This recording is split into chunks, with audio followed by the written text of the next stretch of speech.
Muito bem, gente. Estamos começando hoje um projeto chamado Enem Linguagens. Essa é a primeira aula que nós estamos fazendo para atender uma maneira diferente de lidar com a questão do Enem. Você que tem feito o Enem, às vezes já fez uma edição, às vezes fez mais de uma, às vezes já fez desde que você está no primeiro ano, para você ir pegando aí a malícia, o ritmo. Isso é uma coisa realmente importante.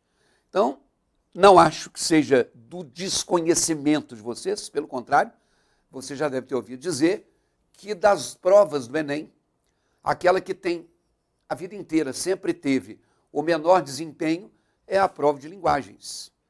E aí a coisa fica complicada, porque são 1000 pontos da prova de linguagens, com mais 1000 pontos da redação.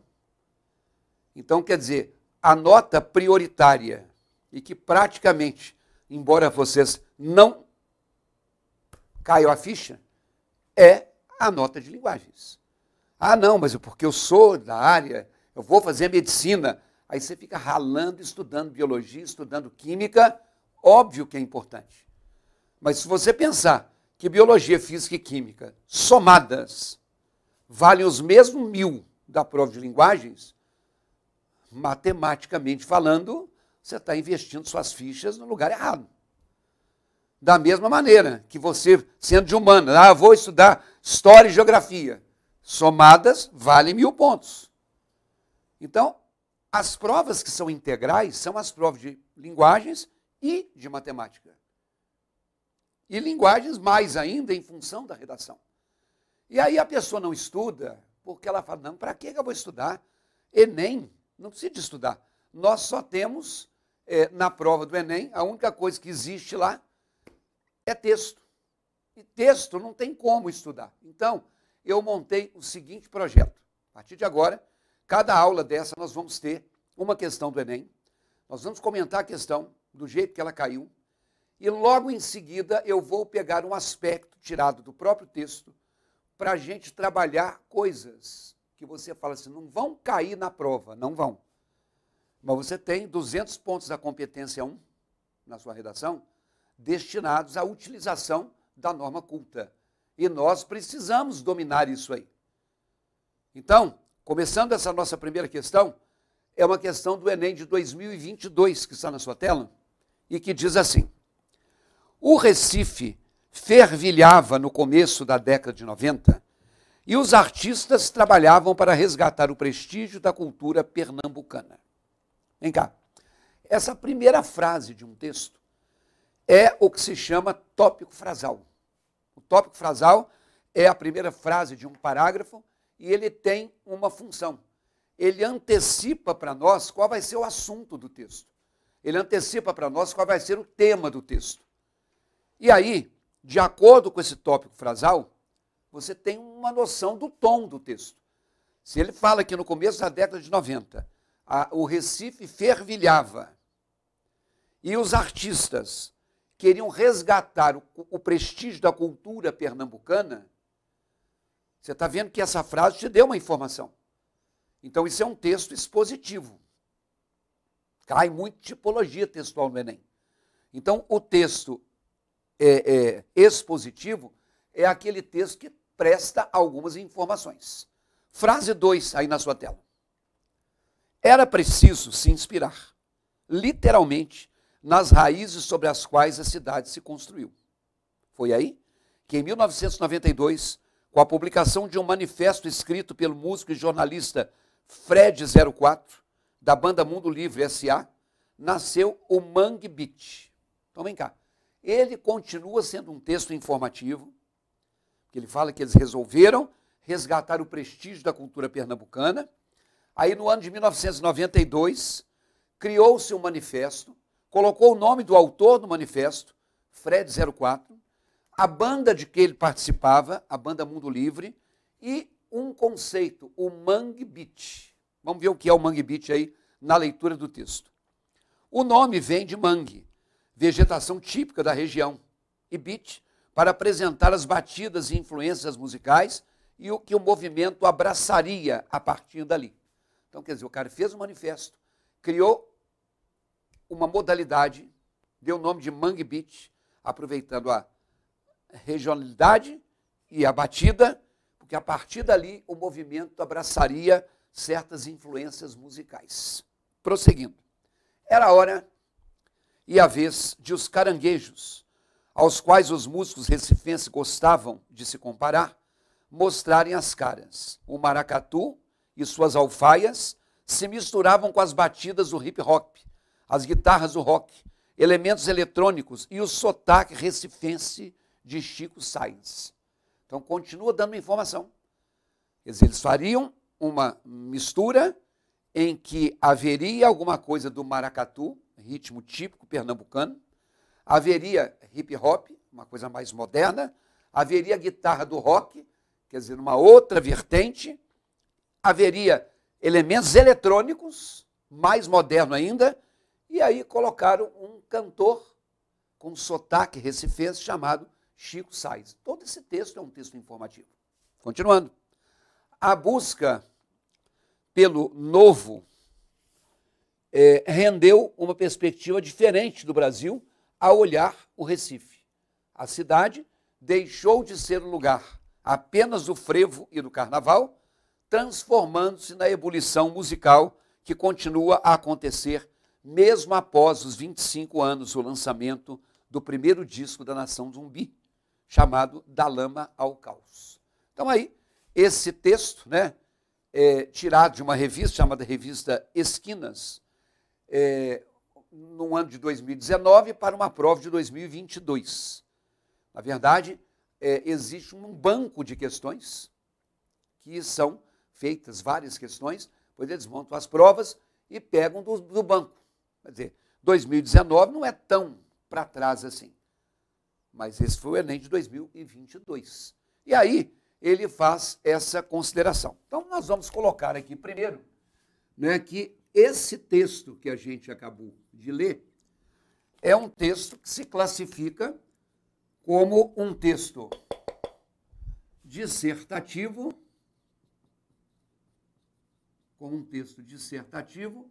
expositivo. Olha, pessoal, mas eu pensei que ele estava descrevendo. O texto descritivo, ele caracteriza, sim, mas ele caracteriza objetos que são físicos. Objetos, pessoas, lugares, realidades físicas. Você vai descrever uma pessoa, você vai descrever um objeto de arte, você vai descrever uma cidade. Não, aqui ele está falando de cultura. Cultura é conceitual. Tudo que é um conceito, como a cultura, como a política, como as artes, como a economia, são objetos do texto dissertativo. E aí, eu estou dizendo que ele é um texto expositivo, porque o texto dissertativo expositivo, ele tem um tom informativo.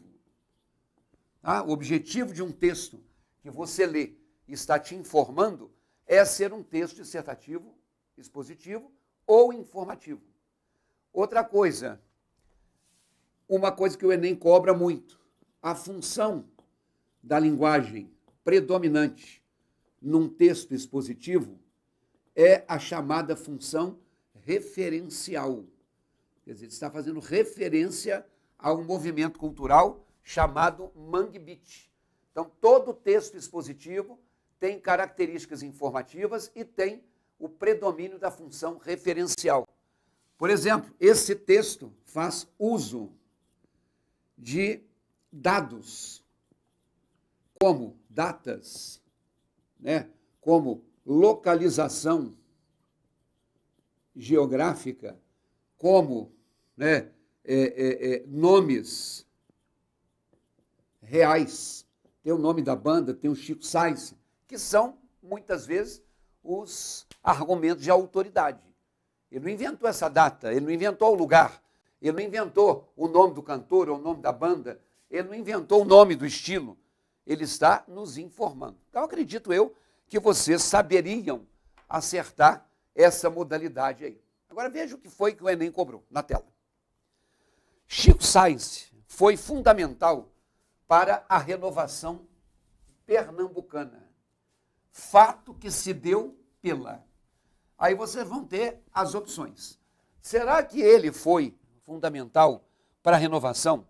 E esse fato se deu pela utilização de aparelhos musicais eletrônicos em lugar dos instrumentos tradicionais?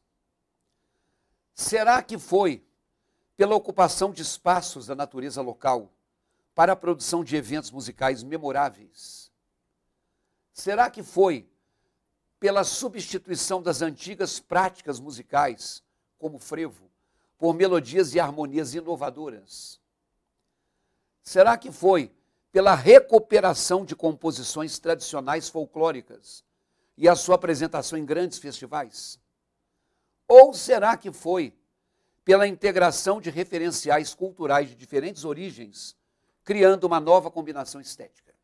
Eu acredito que nessa leitura, muitos de vocês já tenham chegado à conclusão, que é o que tem que ser no Enem. Você passa os olhos pelas opções, gostou de uma, marque aquela uma, precisa voltar, faz um código para você. Ó, quando eu fizer um asterisco aqui do lado, eu vou fazer tudo, depois eu volto se eu tiver tempo. Se você não tiver tempo, a questão já está feita. Mas aqui nós estamos ensaiando. Então, coloque a questão na sua tela, pause, leia de novo, marque o que você gostaria e, em seguida, você volte aqui comigo. Muito bem. Espero que você tenha marcado e acredito mesmo que você tenha acertado. Se você marcou na tela a letra A, você errou. Porque essa renovação não foi por causa da utilização de instrumentos eletrônicos em lugar dos tradicionais. O que eles fizeram foi uma mistura. Eles não tiraram uma coisa para colocar outra. Então não houve essa substituição, não é a letra A. Na tela, se você marcou a letra B de bola, você errou também. Porque o texto não se fala em produção de eventos musicais memoráveis. Pode até ser que isso venha a acontecer, mas isso aí extrapola. E outra coisa, ele não está dizendo que o movimento do Mangue Beat tem que usar os elementos da natureza local. Só se faz no mangue. Eu ocupei o mangue. Não, não é isso. É uma referência simbólica. Então, se você marcou a letra B de bola, você errou também. Na tela. Se você marcou a letra C, você errou também. Porque ele fala do frevo, ele fala de melodias inovadoras, mas ele não substituiu. De novo eu falo, o movimento do Mangue Beat foi uma fusão de estilos, não foi uma substituição.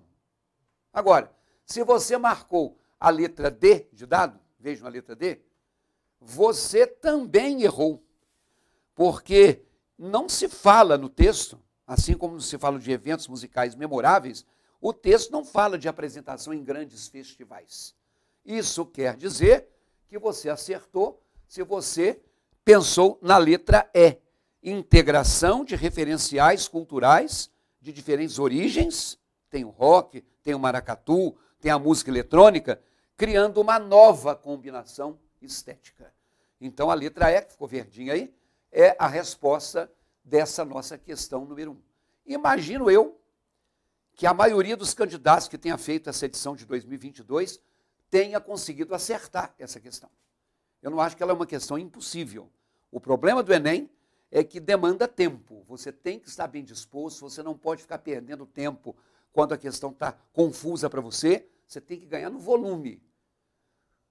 O que você precisa para fazer essa questão 1, aliás, é apenas, eu vi 2022, estou falando em 2, é apenas o conhecimento que você tem ou habilidade de leitura.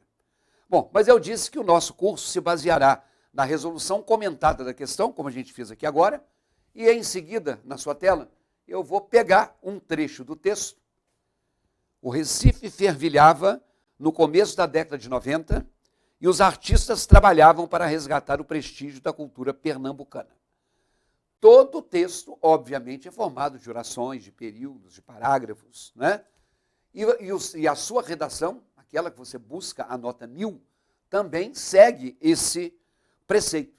E aí, dentro dessa ideia, tem a competência número 1, em que você, às vezes, comete alguns desvios, porque você não tem levado a sério, ultimamente, o estudo de gramática. O Enem, óbvio, não vai te perguntar o que é um objeto direto, ele não vai te perguntar o que é uma oração subordinada adverbial, ele não vai te perguntar o que é um dígrafo. Não tem nomenclatura no Enem, não tem gramática pura. Mas existe a gramática do uso. Então, eu quero que você veja essa frase que nós colocamos, põe aí para mim, por favor, porque eu quero, em cima dela, falar de um caso específico de pontuação, que é o que você, quando faz uma redação, não tem como escapar. Quando você escreve um texto, ao escrever esse texto, você tem que pontuá-lo. Então, o primeiro conselho é você não fazer períodos muito longos, porque quanto mais longo um período, mais chance de você cometer um erro de pontuação haverá. Então, eu gostaria que vocês prestassem atenção. Você que vai nos seguir, você, por favor, pegue um caderno e anote as coisas. Vamos lá na tela. O Recife fervilhava no começo da década de 90, vírgula, e os artistas trabalhavam para resgatar o prestígio da cultura pernambucana. Eu imagino que o que você sabe de pontuação, tem coisas que você já sabe de modo mecânico.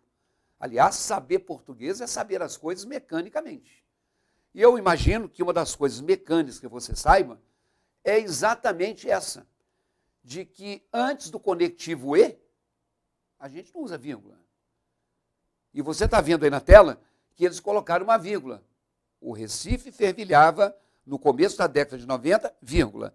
E os artistas trabalhavam para resgatar o prestígio. Eu dou o seguinte conselho. Se você já guardou que antes do conectivo E não existe vírgula, então, normalmente, o conectivo E não é precedido de vírgula. Tá? O conectivo E não é precedido de vírgula. Porque, de um modo geral, ele é um conectivo de adição. E adicionar é somar. E somar é juntar. E juntar é unir. Então, se você quiser apostar nisso aí e continuar não colocando vírgula, não tem problema. O detalhe é que eu tenho, algumas vezes, o E precedido de vírgula. Isso vai acontecer em dois casos. O primeiro caso é quando esse E for sinônimo de mas. O conectivo mas, porém, contudo, todavia, entretanto e no entanto, é um conectivo que indica adversidade. A relação de adversidade, que é a relação de oposição, ela, inclusive esse assunto gramatical, isso cai no Enem. A identificação da ideia, não pelo nome, oração coordenada adversativa. Mas você tem que saber que a adversidade vem de adversário, o seu adversário, o seu oponente, marca uma oposição. E a gramática convencional, ela diz que antes de todo conectivo de adversidade, nós temos uma vírgula. Então, quando o E for adversativo, não tem essa de não poder ter vírgula. Então, quando eu falo assim, né, sempre estudou muito, vírgula, e não obteve boa nota. Então, quando eu falo sempre estudou muito e não obteve boa nota, eu estou dizendo uma coisa contrária. Quer dizer, se o cara estudou muito, ele esperaria o quê? Tirar uma nota boa. Ao contrário, ele não tirou. Observe que esse E aqui é sinônimo de mas. Então, a vírgula, nesse caso, ela está correta. Da mesma forma que o conectivo E também pode ser precedido de vírgula, quando o E une orações, porque todo conectivo une uma oração a outra no período composto. Então, ele une orações com sujeitos diferentes. Então, uma das coisas que te faz ter que estudar sujeito é para a gente justificar, algumas vezes aí, a ideia, né, da justificativa da pontuação. Então, se eu coloco, por exemplo, assim, o Brasil busca um crescimento, vírgula, e o povo não colabora muito. O Brasil busca um crescimento e o povo não colabora muito. Aquilo ali não é mas. Mas acontece o seguinte, ó, eu tenho o Brasil e tenho o povo. São sujeitos diferentes. Então, esse E, que está unindo orações de sujeitos diferentes, ó, essa vírgula está acontecendo em função disso. Ok? Eu acho bom que você anote isso aí. Se você precisar, pause a tela ou dê um print, depois você anota, para que você volte então lá no texto e observe que o motivo é esse. Olha aí. O sujeito da primeira oração é o Recife. É o Recife que fervilhava. E o sujeito da segunda oração são os artistas. São eles que trabalhavam. Por esse motivo, essa vírgula separa duas orações de sujeitos diferentes. Ok? Terminamos assim a nossa primeira aula voltada para o Enem. Então, nós vamos colocando as aulas de maneira que vocês, né, assistam a cada aula, e a aula 2 é um outro bloco, a aula 3 é um outro bloco, para que você tenha um refresco. Assistir tudo de uma vez não é uma coisa legal. Tá bom, gente? Um abraço para vocês e até a nossa próxima aula.